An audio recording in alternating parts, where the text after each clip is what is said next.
দোল ভারতের প্রমুখ উৎসব, যা প্রতি বছর বসন্ত বেলায় পালিত হয়। এটি হিন্দু সংস্কৃতির গৌরবময় উৎসব, যা প্রেম, উৎসাহ, সম্প্রীতি ও বিনোদনের উৎসব হিসাবে পরিচিত। ভারতের বিভিন্ন অঞ্চলে এই উৎসবের ধারাবাহিকতা বজায় আছে, কিন্তু শেষ পর্যন্ত দোল উৎসব পশ্চিমবঙ্গের মাটিতে অপরিহার্যতার সাথে সাথে বিস্তার পেয়েছে। সেই পশ্চিমবঙ্গের এক প্রমুখ দোল উৎসবের স্থান হচ্ছে বাওয়ালি গুপ্ত বৃন্দাবন ধাম। প্রিয় দর্শকবৃন্দ, আজকে আমরা আপনাদেরকে নিয়ে চলে এসেছি সেই দোল উৎসবেই। বাওয়ালি গুপ্ত বৃন্দাবন ধাম হচ্ছে একটি প্রাচীন রাজবাড়ি এবং কিছু প্রাচীন মন্দিরের সমন্বয়ে গঠিত একটি ভক্তিধাম। এটি প্রায় 360 বছরের পুরনো। এখানে রাজবাড়ির সঙ্গে প্রায় 6টি প্রাচীন মন্দির অবস্থিত, যেগুলি যথাক্রমে রাধাকান্ত জিউ মন্দির, রাধা বল্লভ জিউ মন্দির, রাধা গোপীনাথ জিউ মন্দির, রাধা গোবিন্দ জিউ মন্দির, গোপাল জিউ মন্দির এবং জগন্নাথ দেবের মন্দির।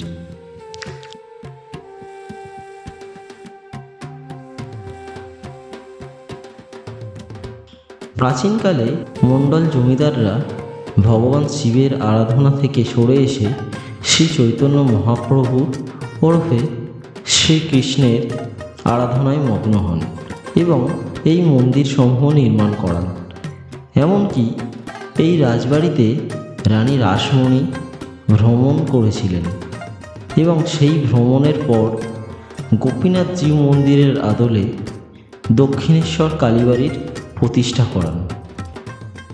এখানে হোলি উৎসব বছরের সেরা উৎসবের মধ্যে গণ্য হয়। এই ধামে হোলি উৎসবের দিন রঙের ঝর্ণা ঝরে। লোকেরা এই উৎসবে জাতি, ধর্ম, বর্ণ নির্বিশেষে মিলিয়ে যায়। নানা রকমের রঙে একে অপরকে রাঙিয়ে তোলে এবং আলিঙ্গনের মাধ্যমে শুভেচ্ছা বিনিময় করে। এই দোল উৎসব এর জন্য প্রায় 1 সপ্তাহ ধরে বিভিন্ন অনুষ্ঠানের আয়োজন করা হয়। তার মধ্যে অন্যতম হল দোল উৎসবের আগের দিনের রাতে চাঁচর ও ন্যাড়াপোড়া। এই ন্যাড়াপোড়া দেখার জন্য অসংখ্য জনসমাগম ঘটে আগের দিন সন্ধ্যা থেকে। বলাই বাহুল্য, এই ন্যাড়াপোড়া এখানকার দোল উৎসবের অন্যতম আকর্ষণ।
বৃন্দাবনে হোলি উৎসবের দিন সকালে রাধা, কৃষ্ণ এবং গোপীদের নিয়ে পুরো নগর পরিক্রমার আয়োজন করা হয়, যেখানে হাজারে হাজারে মানুষ অংশগ্রহণ করে। এই পথ পরিক্রমার জন্য প্রতিটি মোড় মাথা রঙ্গোলির মাধ্যমে রাঙিয়ে তোলেন গোপিনীরা। জাতি, ধর্ম, বর্ণ নির্বিশেষে মিলিয়ে গিয়ে মন ভরিয়ে উপভোগ করে সবাই।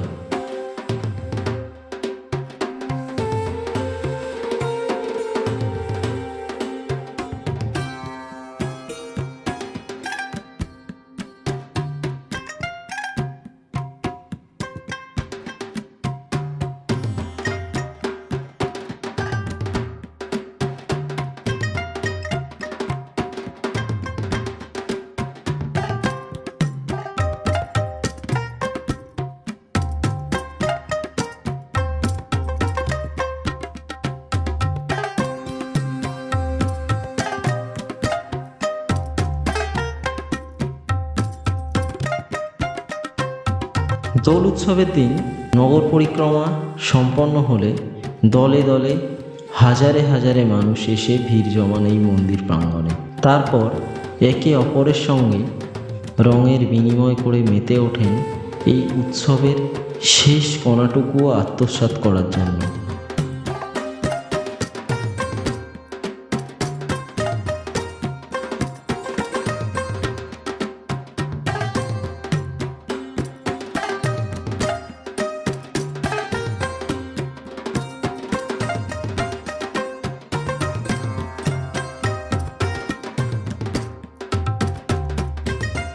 এই উৎসব নাচ, গান, সংস্কৃতির অনুষ্ঠানের।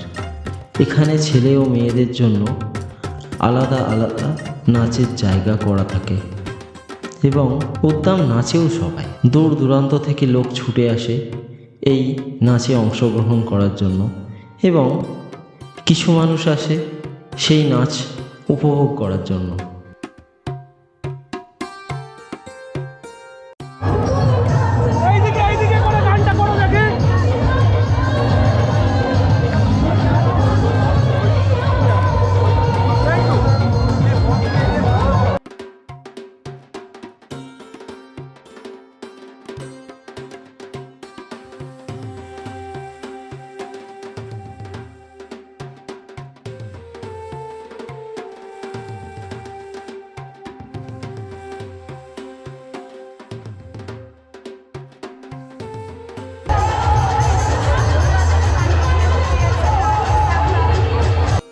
এখানে শ্রীকৃষ্ণ মহাপ্রভুর ভোগ হিসাবে খিচুড়ির আয়োজন করা হয় সাধারণ মানুষের জন্য। যে নরনারায়ণ সেবায় প্রায় লক্ষাধিক মানুষ অংশ নেয়। ভোজনের উপলক্ষে এক অদ্ভুত আয়োজনে মেতে ওঠে স্বেচ্ছাসেবকরা। আগের দিন থেকে অক্লান্ত পরিশ্রম করে শুধুমাত্র এই নরনারায়ণ সেবাকে সাফল্যমণ্ডিত করার জন্য। জয় শ্রীকৃষ্ণ, জয় শ্রী রাধে। ভিডিওটি ভালো লাগলে কমেন্ট বক্সে একবার রাধে রাধে লিখে যাবেন এবং লাইক ও শেয়ার করতে ভুলবেন না। যাওয়ার আগে আমাদের এই চ্যানেলটিকে অবশ্যই সাবস্ক্রাইব করে যাবেন এবং বেল আইকনটি প্রেস করে দিয়ে যাবেন